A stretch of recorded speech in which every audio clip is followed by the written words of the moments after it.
Hello friends, today I will tell you about my amusing and sometimes instructive story. I, 36M, have been married to my wife, 38F, for almost 11 years. We have 2 kids, one in elementary school, the other just started middle school. I'm a stay-at-home dad by choice. I used to work a regular job, nothing fancy, but after our second was born, she decided, that since she was making significantly more and climbing the ladder faster than Bezos on a rocket, it made sense for me to hold down the fort at home. I didn't mind. I actually liked being around for the kids. Packing lunches, parent-teacher meetings, homework, the chaos of bedtime. It wasn't glamorous, but it felt meaningful. And for a while, I really thought we were on the same team. She'd work long hours, come home late, but we still had our routines. Pizza on Fridays. Family hikes on Sundays. Date nights maybe once every couple months if we could wrangle a sitter. But lately, I mean the past 6 or 7 months, something changed. She started working even later. I mean, midnight sometimes. And weekends. She was on call or crunching reports. I remember once asking her if she could maybe skip a late-night strategy meeting for our daughter's piano recital. She rolled her eyes and told me not to guilt-trip her. That moment stuck with me. She also started dressing differently. Not bad, she looked amazing, but suddenly she was wearing things she hadn't touched in years. Heels. Lacy tops. New perfume that reeked of seduction. She used to wear vanilla body spray from Walgreens. Now it was something French and expensive and way too strong. At first, I told myself I was being paranoid. She's the director now. She runs a whole department. Of course she's dressing up more. Of course she's busy. But then one night, our youngest asked, "Why doesn't mommy eat dinner with us anymore?" That's when the crack in the mirror became impossible to ignore. So, I started paying more attention, not in a creepy, spying way, but just noticing things. Like how she suddenly mentioned this one guy at work all the time, Mark. Mark said the proposal needs more edge. Mark thinks we should restructure the division. Mark thinks I should pitch directly to the board. Mark this. Mark that. I played it cool at first. I asked questions like, "Oh, who's Mark?" even though I already knew. He was her new deputy, just got promoted, apparently. She described him as sharp, ambitious, and a little intense, but brilliant. You know how people light up when they talk about someone they like. She lit up like Times Square on New Year's Eve. I made a stupid joke once, "Sounds like you've got a work crush," and she laughed way too hard, like I was a toddler saying something ridiculous. Then she kissed my forehead and said, "Please. Mark's not even my type." Weird thing to say, right? I never said he was. Then there were the texts. She started being real protective of her phone. She used to leave it lying around all the time. Now, she kept it glued to her like it was part of her hand. Notifications suddenly turned off. And when she did use it, she'd tilt the screen away from me like I was trying to hack her bank account. One night, while she was in the shower, I saw her phone light up on the nightstand. Just a quick buzz. But it was enough. "You're amazing today." Still thinking about earlier smirking face, M. My stomach dropped. I felt sick. I stared at that message like it was a hallucination. I didn't even unlock the phone. I didn't have to. That stupid winking emoji was a gut punch. That was the first time I felt something break inside me. Something fundamental. Like trust just fell off the shelf and shattered on the floor. And the worst part? A small part of me still didn't want to believe it. After seeing Mark's message, I didn't say anything. Not right away. I needed to be sure. I needed more. Maybe it was a joke. Maybe it was office banter. Yeah, I know how that sounds. Delusion is a hell of a drug. So I started observing. Quietly. Carefully. The next week, I asked her casually over breakfast, "Hey, how's Mark doing? You mentioned he was having a rough quarter." She blinked, like she was trying to reboot. Then said, "Mark? Oh, yeah. He's fine. Just a little stressed. We haven't talked much lately." Lie. She had just gotten another late-night text from him 2 nights ago.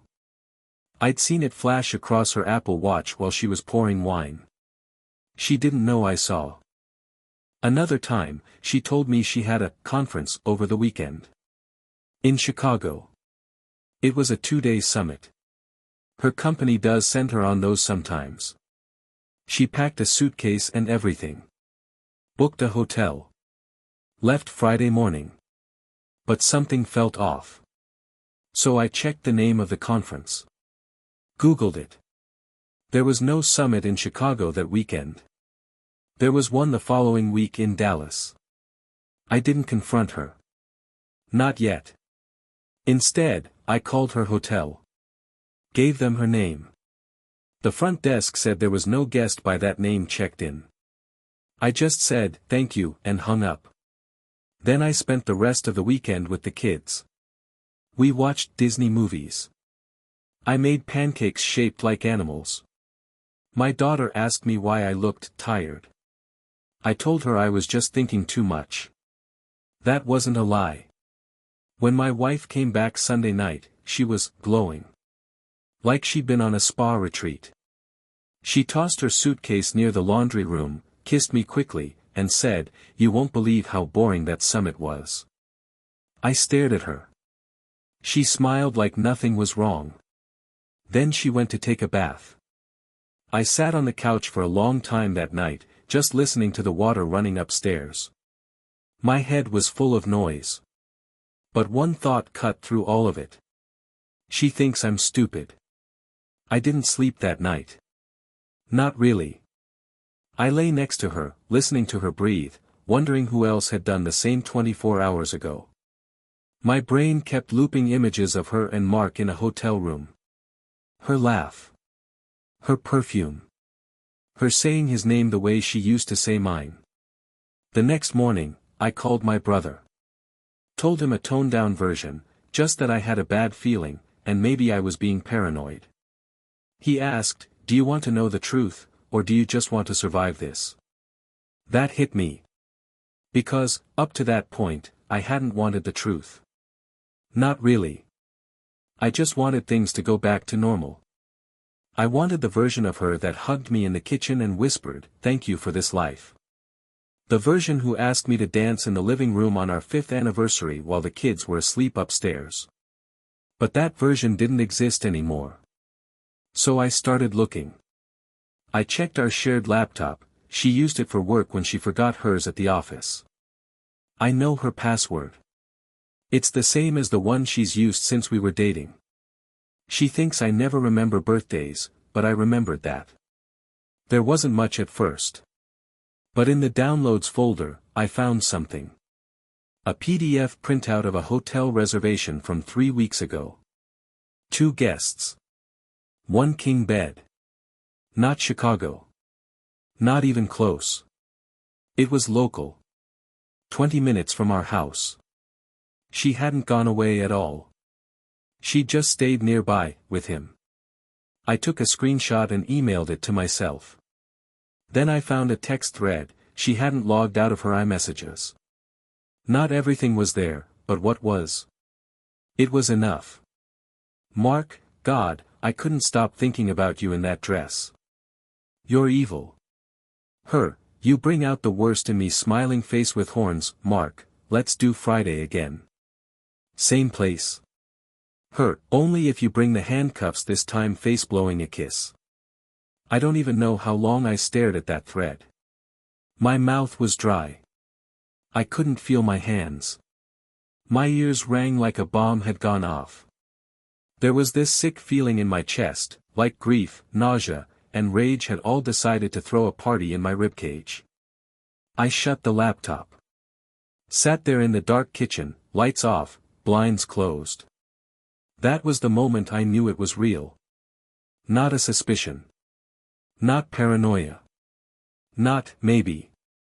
She was sleeping with him. Repeatedly. Boldly. Like I didn't exist.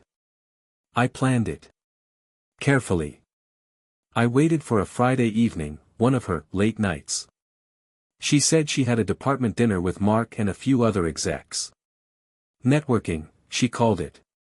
I just smiled and said, have fun. She wore a black dress I hadn't seen before. Tight. Short. The kind of dress you wear when you want to be seen. She barely looked at me as she left. Didn't kiss me goodbye. Just a casual, don't wait up. But I did wait up. Not for her to get home, but to destroy the illusion. I gathered everything, screenshots of texts, hotel confirmations, timestamps, even a selfie she'd taken in one of the hotel bathrooms and forgotten to delete from our shared iCloud.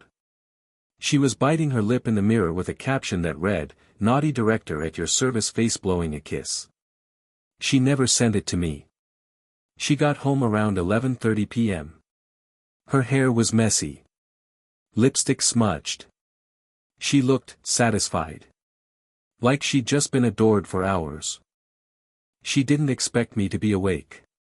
Her heels clicked across the tile and she stopped cold when she saw me sitting on the couch with my laptop open. She gave me a thin smile. "You're up late." I didn't say anything. Just turned the screen toward her. She froze. No fake gasp. No immediate denial. Just a beat of silence. Then she said, "You were spying on me." Not, "I'm sorry." Not, "This isn't what it looks like." She flipped it on me. "Spying?" I repeated, trying to hold my voice steady. "You've been lying to me for months. Cheating. Gaslighting. And your first instinct is to play victim." She crossed her arms and rolled her eyes. "Jesus. Don't be dramatic." I stood up. "Dramatic? You told our daughter you had to miss her recital because of a budget emergency. You were in a hotel room with him that night." Her mouth twitched.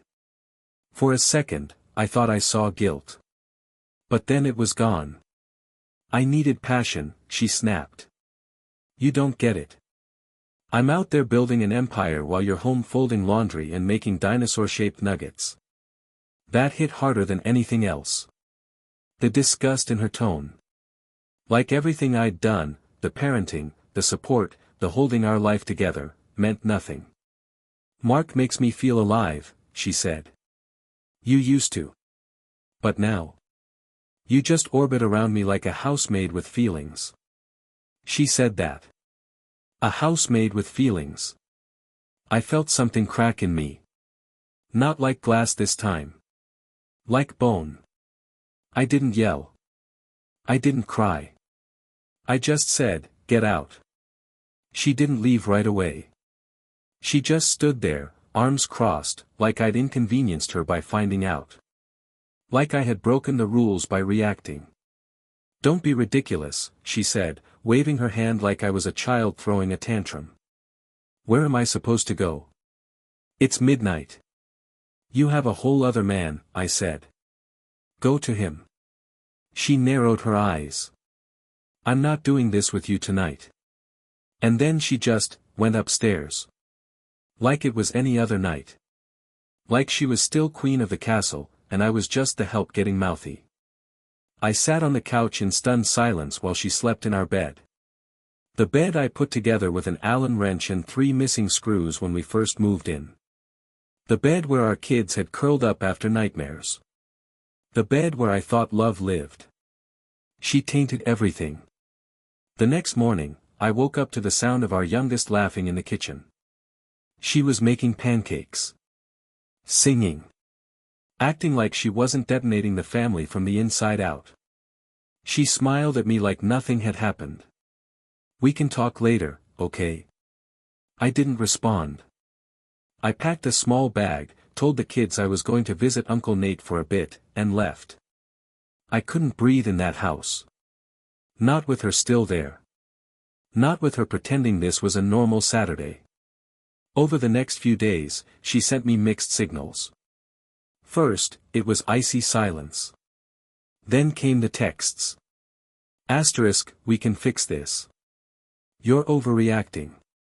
Asterisk, the kids don't need drama. Come home. Asterisk, you drove me to this, you know. You stopped being a man. That last one broke something in me all over again. Then she tried a new angle, legal threats. If you want to take the kids away, good luck. I make 10 times what you do. Do you really think any judge is going to hand custody to a glorified babysitter? That's when I knew we were past the point of repair. This wasn't about regret or reconciliation. This was war. First thing I did when I got to my brother's place was call a lawyer. Not some discount ad from the back of the phone book. This guy was recommended by a friend who went through a nightmare divorce and still came out with his sanity intact. I explained everything. The cheating. The texts. The hotel receipts. The threat she made about taking the kids. He listened quietly and then said, "You've got more leverage than you think." That was the first time I'd felt any sense of power in weeks. See, here's the thing, courts don't love cheaters, especially when there's proof. And while she may earn 6 figures and hold board meetings over wine and steak, I've been the primary caretaker for our kids since they were in diapers. I know their teachers by name. I've driven to every doctor appointment, every soccer practice, every damn PDA meeting where I sat through, bake sale strategy, like it was a NATO briefing. She didn't even know our son's best friend's name. The lawyer advised me to stay calm, document everything, and don't go back to the house just yet. Let her be the one to implode, he said. You just be the quiet storm. So I did. Meanwhile, she started spinning a narrative to her friends and family. I know because one of her cousins, who I've always gotten along with, reached out and said, "She's telling people you abandoned the family." I almost laughed. Abandoned? This woman cheated for months, lied with the ease of a seasoned politician, and then threatened to erase me from my kids' lives, and I'm the deserter. So I started playing the long game. Quietly. Intelligently. I filed for legal separation. Had the paperwork served at her office. To be petty? No. To make sure her deputy director Boy Toy saw it. Let's just say the company HR guidelines don't exactly smile on extramarital affairs between executives and subordinates, especially when they involve hotel receipts during work retreats. The fallout was instant. She called me screaming. "You're ruining my reputation." I said, calmly, "You ruined our family. I'm just documenting the damage." Click. It didn't take long for the consequences to roll in. A week after she got served at work, I heard through the grapevine, thanks to one of her more sympathetic coworkers, that HR had launched an internal review. Apparently, word had spread faster than wildfire, and someone had anonymously dropped the hotel reservation emails into the company's ethics inbox. Not saying it was me. Not confirming it wasn't. Mark got put on administrative leave. Just like that. Poof. Her golden boy vanished from the office, and suddenly, she was navigating board meetings alone. She tried to play it cool on social media. LinkedIn posts about leadership resilience and navigating through complex transitions. Meanwhile, she was privately texting me like a bomb had gone off in her life. Asterisk, this is getting out of control. Can we please talk like adults? Asterisk, you're sabotaging me.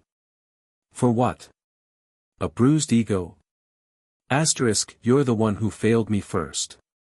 Don't forget that. That last one lit a fire in me. I failed her. I gave her everything. I supported her career. I raised our children while she played boss lady. I sacrificed my identity so she could build hers. And she repaid that by screwing her subordinate and trying to erase me from the picture. No. This wasn't guilt. This wasn't remorse. This was someone watching their castle crumble and blaming the peasants for not holding up the walls. And here's the twist, people started turning on her. Friends she once bragged to about taking control of her happiness started backing away. Her sister, who used to roll her eyes at my dad jokes, messaged me and said, "I don't agree with how she handled things. I hope you and the kids are okay." Even her mother reached out. Let me repeat that, her mother. The same woman who once told me I'd never be enough for her daughter, now called me crying, saying, I don't know what happened to her. She wasn't raised like this. I just told her, people don't change. They reveal. This was the part I'd been dreading since day one. The kids. At first, they were just confused. I told them I needed to stay with Uncle Nate for a while, and they accepted it. Kids are resilient like that. But they're not stupid. Especially my daughter. She's only 11, but sharp as a scalpel. Dad, why don't you and Mom talk anymore? That one hit like a truck. I took a deep breath and said, sometimes grown-ups go through things that are hard to explain. But no matter what, I'm always here for you. She looked at me with those big eyes, the same ones she used to beg me for extra bedtime stories, and said, is it because she's always with that guy from work? My heart stopped. What guy? I asked. She shrugged. Mark. I heard her on the phone with him a lot. And once I saw them hug in the car. It was like, weird. I swallowed the bile rising in my throat. So she wasn't even hiding it around the kids. She couldn't even respect them. I didn't go into details. I didn't speak badly about her, that was a line I refused to cross. But I told the truth, in the softest way I could. Mom made some choices that hurt our family. And now we're trying to figure out what life looks like from here. She nodded slowly. Then said something that shattered me. Do we have to pick which one of you we love more? God. I hugged her tight and whispered, never. That's not your job. You don't have to pick sides. You just have to be a kid. But deep down, I was furious. Furious that my children had to carry the weight of her selfishness. That my son asked me if he still got to see mommy, even if she's in trouble. That their little lives were being split apart while she pranced around pretending to be some empowered woman rediscovering her sexuality. She wasn't discovering anything. She was destroying everything. I brought it up during our next mediation session, how her behavior had impacted the kids. Her response. They'll get over it. Kids are adaptable. Cold. Mechanical. Like she was talking about reformatting a hard drive. And that's when I knew, she wasn't the woman I married anymore. Maybe she never really was. So yeah, after all the lies, the betrayal, the gaslighting, the literal attempt to erase me from my kids' lives, she tried to come back. It was a Tuesday. Random. The kids were with me that week, court gave me temporary custody while everything was being sorted, and her lawyer hadn't exactly put up much of a fight, wonder why. I was in the kitchen making dinner when there was a knock at the door. It was her. No warning. No text. No, can we talk? Just her, standing there like she hadn't torched everything. She looked different. Not her usual, polished CEO self. No makeup. Hair tied back. Sweatshirt and jeans. It was almost like she was trying to cosplay relatable mom. She smiled, like we were old friends. I was in the area. Thought maybe we could talk. I wanted to slam the door. But I didn't. I let her in. Not for her. For me. I wanted to see what the hell she had to say after everything. She sat down at the kitchen table like she used to, back when life made sense. Looked around the room. Saw the kids' drawings on the fridge. The crock pot bubbling on the stove. Then she said it. I made a mistake. I stared at her. Which one? The cheating, the lying, or trying to turn my kids against me? She winced. All of it. I was lost. I felt like I was drowning and no one saw me. I didn't mean to hurt you. You didn't mean to. I repeated. You planned it. You covered it up. You maintained it. This wasn't a one-night lapse. It was a second life. She looked down. Mark's gone. He's married, did I tell you that? His wife found out. He moved back in with her. I didn't even blink. So he dumped you. Now you want to come back and play house again? Her voice cracked. I miss my family. You miss control, I said. You miss having someone clean up your mess and love you unconditionally. Then came the tears. Real or fake? I honestly don't even know anymore. She tried to take my hand. I pulled away. You need to leave. But. No. I walked her to the door. She looked back one more time, probably expecting me to crumble. To reach out. To ask her to stay. I didn't. I shut the door. And for the first time in months, I didn't feel broken. I felt free. After I shut the door on her that night, I stood there in silence for a long time. My hand still on the doorknob. Heart racing, not from pain, but from clarity. That moment was a turning point. Not just in the marriage, but in me. Because for the first time since all this started, I wasn't clinging to hope. I was choosing myself. The next few weeks were weird. Not easy. Not triumphant. Just weird. I had to unlearn a lot. Like how I instinctively reached for my phone in the mornings to text her updates about the kids. Or how I still made 2 cups of coffee out of habit.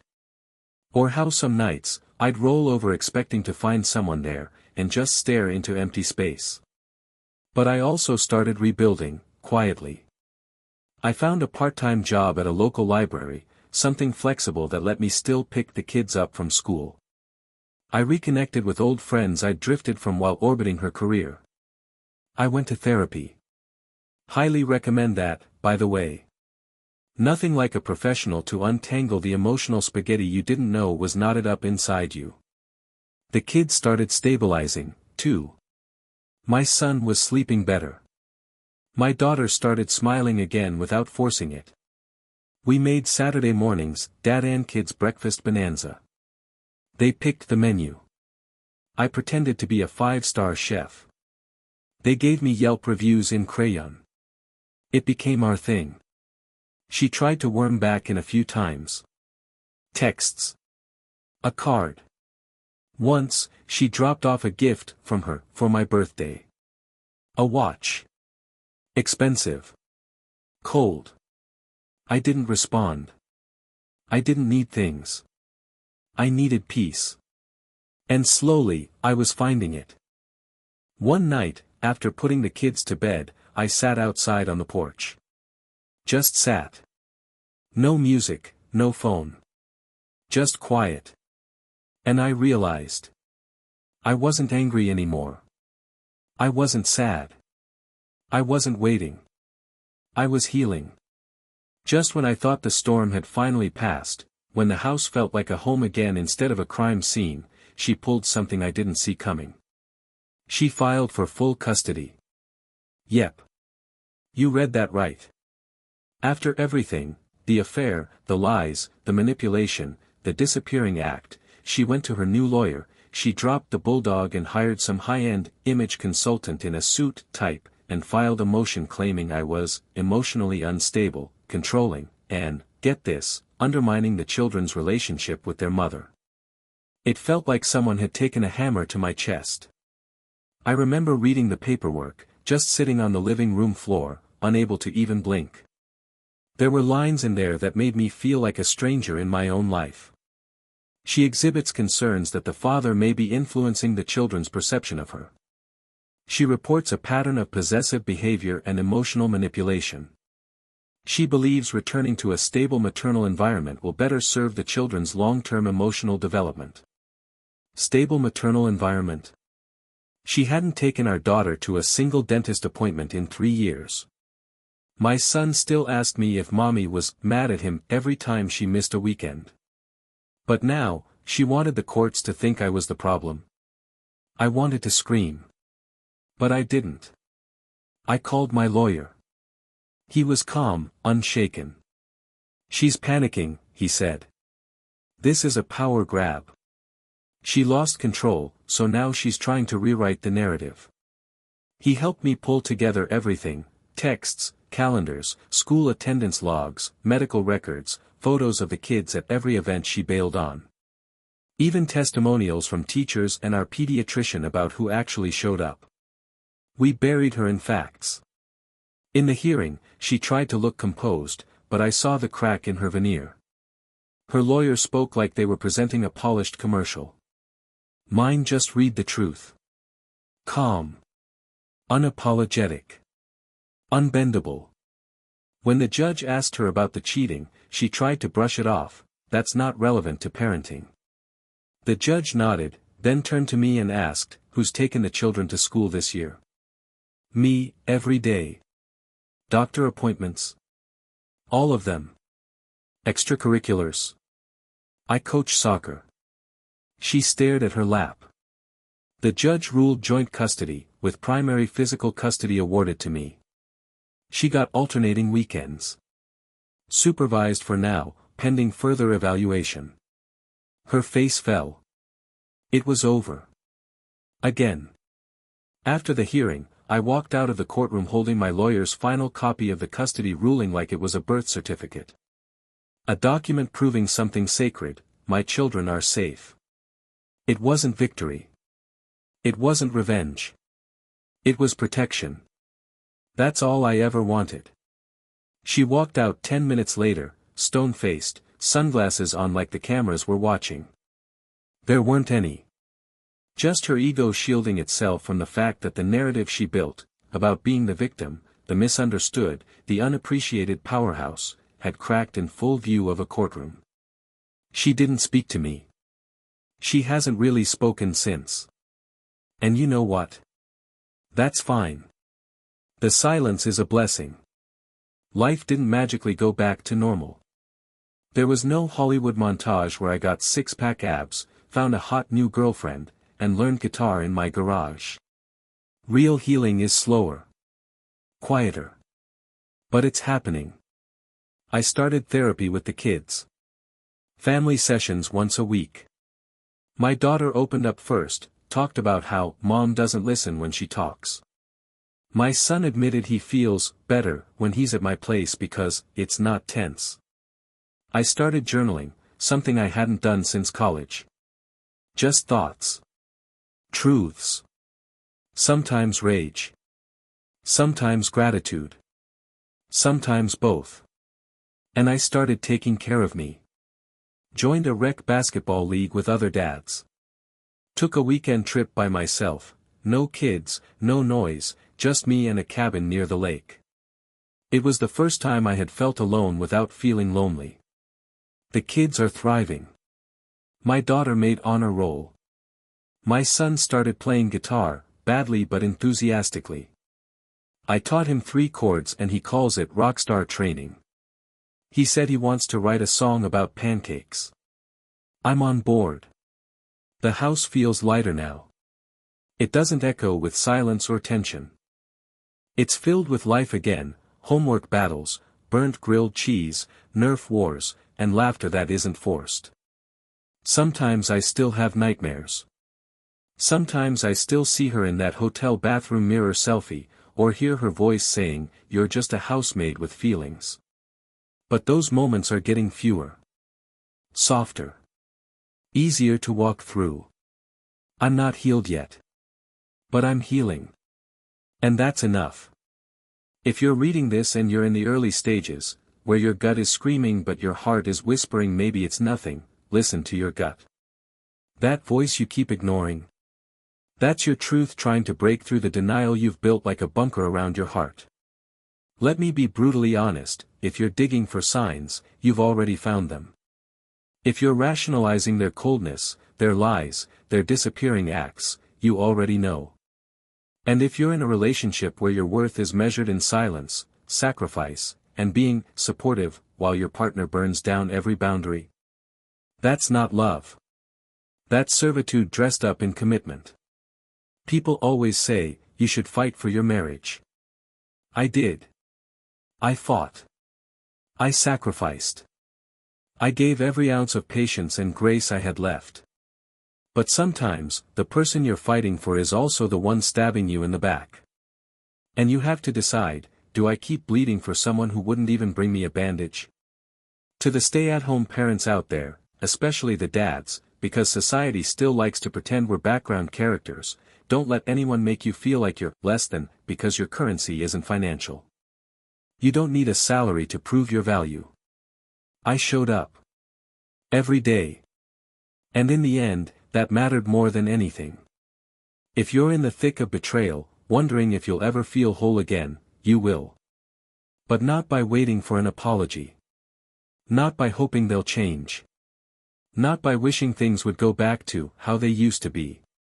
You heal by stepping out of the fire and realizing you were the one holding the water all along. You don't need to set yourself on fire to keep someone else warm.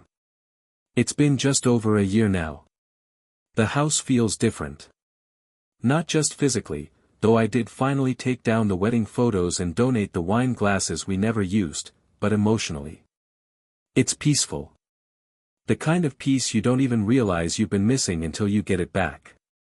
The kids have adjusted better than I ever could have hoped. We have routines. Traditions. Movie nights with popcorn and homemade dad tickets. Saturday morning chores followed by pancake art. Evening walks with terrible knock-knock jokes and long talks about school, friends, and if aliens eat waffles. They know they're loved. Safe. Heard. As for her, she still exists on the periphery. She sees the kids every other weekend, though she misses her share of visits with vague texts like, something came up, or work emergency. I stop trying to interpret them. That's her lane. I stay in mine. Mark. As far as I know, he's out of the picture. Or maybe not. I honestly don't care. I don't date yet. People ask, friends, family, even strangers who hear my story and say, you'll find someone better. But here's the truth. Right now, I am someone better. That's what matters to me. I've started writing again. I help coach Little League. I've learned how to fix a leaky sink without flooding the kitchen, only took 2 attempts. I've gotten good at being alone, not lonely, just whole, in my own space. I'm rediscovering the man I was before I became background noise in my own marriage. I still get triggered sometimes. A perfume in the grocery store aisle. A phone screen flipped face down. Someone saying, don't be dramatic. But I breathe through it. I remind myself, that's not your life anymore. My life now is messy, real, and rooted in truth. No illusions. No gaslighting. No sleeping next to someone wondering who they're texting when they roll over. Just me and the kids. Moving forward. One honest day at a time. If you're in the middle of your story, if you're bleeding, confused, doubting your own reality, let me tell you this. You will survive. You will rebuild. And one day, you'll stop flinching at the past and start smiling at the future. I did. Thanks for listening, Reddit. A former housemaid with feelings who found his damn spine.